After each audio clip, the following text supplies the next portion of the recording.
स्फोटानंतर अमित शहा आज एक महत्त्वाची बैठक घेणार आहेत। दिल्ली पोलीस आयुक्त गुप्तचर विभागाचे प्रमुख या बैठकीला उपस्थित राहतील। अमित शहा सुरक्षा संस्थांच्या प्रमुखांची भेट घेणार आहेत। दिल्ली स्फोटानंतर अमित शहा हे आज महत्त्वाची बैठक घेणार आहेत। या महत्त्वाच्या बैठकीला दिल्ली पोलीस आयुक्त गुप्तचर विभाग प्रमुख उपस्थित राहणार आहेत। अमित शहा सुरक्षा संस्थांच्या प्रमुखांची आज भेट घेतील।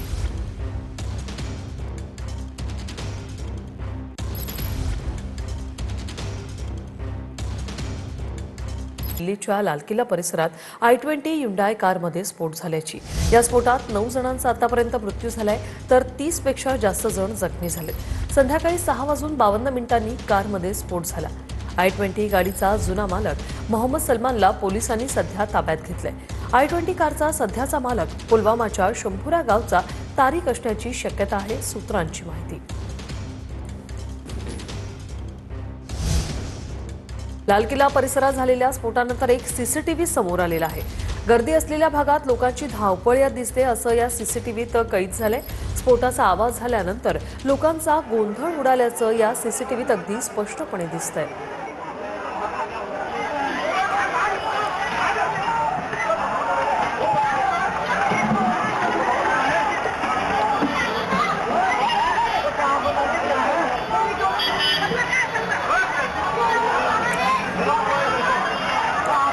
सीसीटीव्ही दृश्य आपण पाहतोय। ज्यावेळी स्फोट झाला त्यावेळी रहदारी माणसांची होती आणि अचानक मोठा आवाज झाल्याने त्यानंतर कशा प्रकारे धावपळ सुरू झाली, तणावाचं वातावरण संपूर्ण परिसरात निर्माण झालं आणि त्याची ही संपूर्ण घटना सीसीटीव्हीत कैद झाली।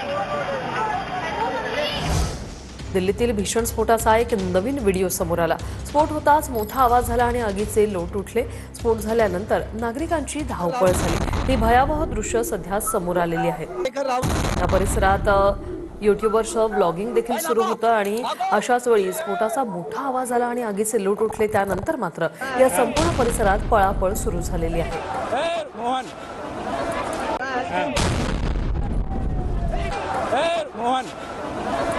ये हुआ है यहाँ पर। स्फोट झाल्यानंतर अनेक जण आतापर्यंत 30 जण जखमी झाल्याची माहिती आहे। i20 Hyundai गाडीचा स्फोट झाला त्यानंतर आजूबाजूच्या गाड्यांना देखील आग लागली। 9 जणांचा आतापर्यंत मृत्यू झाल्याची माहिती आहे तर 30 जण यात जखमी झाले।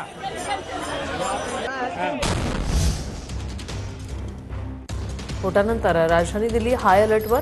लाल किल्ला परिसरात जाणाऱ्या वाहनांना 1 किलोमीटर अंतरापासून प्रवेश बंदी देण्यात आली। परवानगी असलेल्या वाहनांनाच प्रवेश देण्यात येतोय।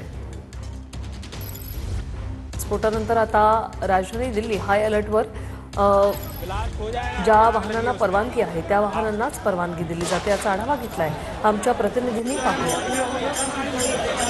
दिल्लीच्या लाल किल्ला मेट्रो स्टेशन परिसरामध्ये काल रात्री झालेल्या गाडीतील स्फोटानंतर दिल्ली हाय अलर्टवरती आल्याचं आपल्याला बघायला मिळते। दिल्लीत प्रत्येक ठिकाणी नाकाबंदी केली जाते आणि चेकिंग गाड्यांचं करतानाचं चित्र जे आहे ते आपल्याला बघायला मिळते। मी सध्या लाल किल्ला परिसराच्या काही किलोमीटर अंतरावरती आहे, साधारणतः 1 किलोमीटर अंतरावरती आहे आणि इथून पुढं सरळ जर आपण सांगायला गेलं तर 1 किलोमीटर अंतरावरती साधारणतः ज्या ठिकाणी घटना घडली ती घटना आहे। पण इथून पुढं म्हणजे ज्या ठिकाणी बॅरिकेटिंग केलेलं आहे त्या बॅरिकेटिंग पासून पुढं दिल्ली पोलिसांकडनं कोणालाही पुढे जाऊ दिलं जात नाहीये। पोलिसांकडनं कसून चौकशी जी आहे ती सगळ्या गाड्यांची केली जात असतानाचं दृश्य पाहायला मिळत असतानाच लाल किल्ल्याच्या परिसरामध्ये मात्र सर्वसामान्यांसाठी प्रवेश बंदी असल्याचं चित्र देखील यावेळी आपल्याला पाहायला मिळतंय। कॅमेरामन विनोद कुमार सह मी प्रमोद जगताप, TV9 मराठी, नवी दिल्ली। दिल्लीतील स्फोटाप्रकरणी UAP अंतर्गत गुन्हा दाखल झालेल्या अज्ञातांविरोधात कोतवाली पोलीस ठाण्यात गुन्हा दाखल झालाय। कलम 16 आणि 18 अंतर्गत गुन्हा दाखल झालेला आहे। दिल्लीतील स्फोट होण्यापूर्वी i20 कारची छायाचित्र समोर आली। स्फोटाच्या 3 तास आधी लाल किल्ल्याजवळ ही कार उभी होती। दिल्ली पोलिसांच्या सीसीटीव्हीतून ही दृश्य समोर आलेली आहेत। हा फोटो सध्या समोर आलेला आहे। ही गाडी जी आहे ती स्फोट होण्याच्या 3 तास आधीच लाल किल्ला परिसरात उभी होती आणि ही दृश्य पोलिसांच्या सीसीटीव्हीतून समोर आलेली आहेत।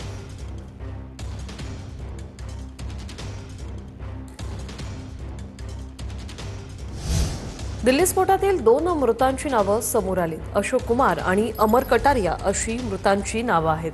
34 वर्षीय अशोक कुमार उत्तर प्रदेशातील रहिवासी आहेत, तर 35 वर्षीय अमर कटारिया दिल्लीतील रहिवासी आहेत.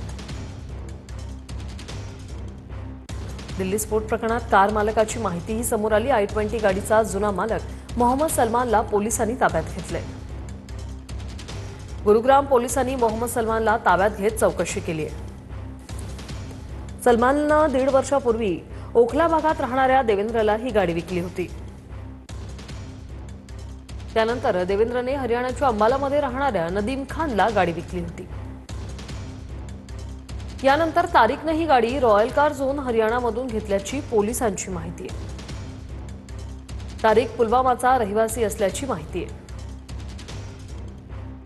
i20 कारचा सध्याचा मालक पुलवामाच्या शंभुरा गावचा तारिक असू शकतो, असंही सूत्रांमार्फत कळतंय. पुलवामाचा स्फोटाशी काही संबंध आहे का, याची पोलिसांकडून चाचपणी सुरू आहे. पंतप्रधान मोदींनी अमित शहांकडून स्फोटाची माहिती जाणून घेतलेली आहे. पंतप्रधान मोदींनी ट्विट करत दुःख व्यक्त केलंय. नेमकं काय म्हटलंय पाहूया. आज संध्याकाळी दिल्लीत झालेल्या स्फोटात ज्यांनी आपल्या प्रियजनांना गमावलं त्यांच्या प्रती संवेदना. जखमी लवकरात लवकर बरे व्हावेत अशी प्रार्थना. जखमींना अधिकाऱ्यांकडून मदत केली जात आहे. गृहमंत्री अमित शहा आणि इतर अधिकाऱ्यांकडून परिस्थितीचा आढावा घेतला. तर दिल्लीतील लाल किल्ल्याजवळील स्फोटाची घटना ही हृदयद्रावक असल्याचं मुख्यमंत्री फडणवीसांनी म्हटलंय. लाल किल्ला परिसरातील स्फोटावरून मुख्यमंत्री फडणवीसांचं ही ट्विट. दिल्लीतील लाल किल्ल्याजवळील स्फोटाची घटना हृदयद्रावक आहे. या दुःखद घटनेतील दिवंगत आत्म्यांना श्रद्धांजली अर्पण करतो. शोकाकुल कुटुंबियांसोबत माझ्या संवेदना आणि प्रार्थना आहेत. मृतांच्या आत्म्यांना शांती मिळो आणि जखमी लवकर बरे व्हावेत अशी मी देवाकडे प्रार्थना करतो. लाल किल्ला येथील भीषण स्फोटात सुन्न करणार आहे असं शिंदेंनी म्हटलेलं आहे. लाल किल्ल्यातील स्फोट प्रकरणावरून उपमुख्यमंत्री शिंदेंचं हे ट्विट. पंतप्रधान घटनेची चौकशी करून लवकरच सत्य बाहेर आणतील असंही उपमुख्यमंत्री शिंदे यांनी म्हटलंय. मात्र लाल किल्ला येथील हा भीषण स्फोट सुन्न करणारा असल्याचं ट्विट त्यांनी केलं. नवी दिल्लीच्या लाल किल्ला येथे झालेला भीषण स्फोट अक्षरशः सुन्न करणार आहे. या स्फोटातील मृत्युमुखी पडलेल्यांच्या कुटुंबियांच्या दुःखात मी सहभागी आहे. पंतप्रधान व केंद्रीय गृहमंत्रालय या घटनेची चौकशी करून लवकरच सत्य बाहेर आणतील. मुंबईसारख्या महानगरात तसंच महाराष्ट्रात देखील पोलिसांना अलर्ट केला आहे. नागरिकांनी घाबरून जाऊ नये आणि अफवांवर विश्वास ठेवू नये. अतिरेक्यांचे मनसुबे सफल होऊ देणार नाही असं ट्विट एकनाथ शिंदे यांनी केलंय. तर या स्फोटामुळे मात्र देशभरातील प्रमुख शहरांमध्ये हाय अलर्ट. प्रयोगशाळेतील नमुन्यांची चाचणी केल्यानंतर स्फोटाचं स्वरूप स्पष्ट होईल. फॉरेन्सिक अधिकाऱ्यांकडून ही माहिती मिळते. लाल किल्ला स्फोटानंतर अमेरिकन दूतावासाने आपल्या नागरिकांना सुरक्षा सतर्कता जारी केलेली आहे. प्रमोद जगताप आमचे प्रतिनिधी आपल्यासोबत थेट जोडले गेलेले आहेत. प्रमोद, काय सध्याचे अपडेट? वृषाली, घटना घडल्याच्या वेळेला आता 12 तास पूर्ण झालेले आहेत. अजूनही तपास जो आहे तो अधिकाऱ्यांकडून सुरूच आहे.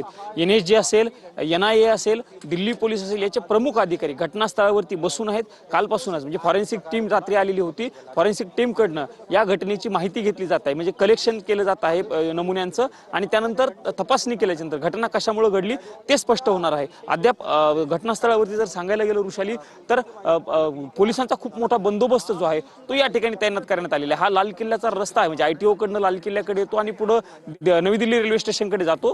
पण तो देखील रस्ता बंद करण्यात आलेला, म्हणजे इथून कुणालाही येऊ दिलं जात नाहीये.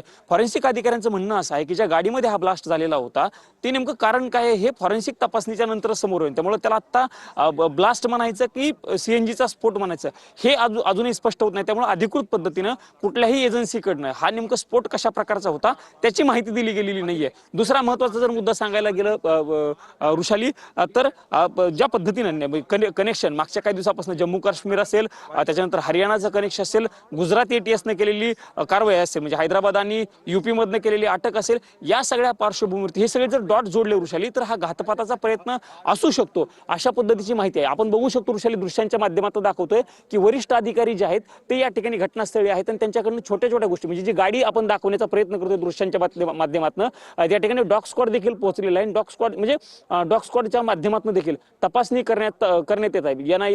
NIGचे कमांडो असतील, NIAची team, dog squad, forensic team हे सगळे वरिष्ठ अधिकारी जे आहेत ते घटनास्थळावरती आहेत। काल संध्याकाळी घटना घडली आणि तेव्हापासून हे सगळे अधिकारी अद्यापपर्यंत घटनास्थळावरती आहेत। त्यांच्याकडनं वेगवेगळ्या अँगलनी माहिती घेतली जाते आहे। वृषाली, काल 3:19 खरं तर ही जी गाडी होती ती पार्किंगमध्ये लावण्यात आलेली होती आणि त्यानंतर सायंकाळी काही वेळा अगोदर म्हणजे घटनेच्या काही वेळा अगोदर ही गाडी बाहेर काढलेली होती आणि त्यानंतर त्या ठिकाणी स्फोट जो आहे तो करण्यात आल्याची माहिती जी आहे ती सध्या मिळत आहे। धन्यवाद प्रमोद, तुम्ही दिलेल्या या माहितीसाठी। लाल किल्ला मेट्रो स्टेशनचा गेट क्रमांक 1 आणि 4 पुढील सूचना मिळेपर्यंत बंद राहणार आहेत। पोलिसांकडून या संपूर्ण घटनेचा तपास सुरू आहे। लाल किल्ला मेट्रो स्टेशनचा गेट क्रमांक 1 आणि गेट क्रमांक 4 पुढील सूचना मिळेपर्यंत बंद असणार आहे। पोलिसांकडून आता सर्वच चौकशी जी आहे ती सुरू आहे। संपूर्ण घटनेचा तपास पोलिसांकडून सुरू आहे आणि याच पार्श्वभूमीवर गेट क्रमांक 1 आणि 4 बंद राहणार आहेत। गेट क्रमांक 1 जवळ 6:52 हा मोठा स्फोट घडलेला आहे। यात 9 जणांना आपला जीव गमवावा लागलाय तर 30 जण आतापर्यंत यात जखमी झाल्याची माहिती आहे। सर्व दृष्टीने या स्फोटाचा तपास करणार अशी प्रतिक्रिया काल अमित शहा यांनी देखील दिली। दिल्लीत मोठ्या स्फोटानंतर अनेक वाहनांना आग लागली आणि यात अनेक जण जखमी झाले। 30 जण जखमी झाल्याची माहिती आणि मृतांचा आकडा देखील वाढण्याची शक्यता वर्तवली जाते।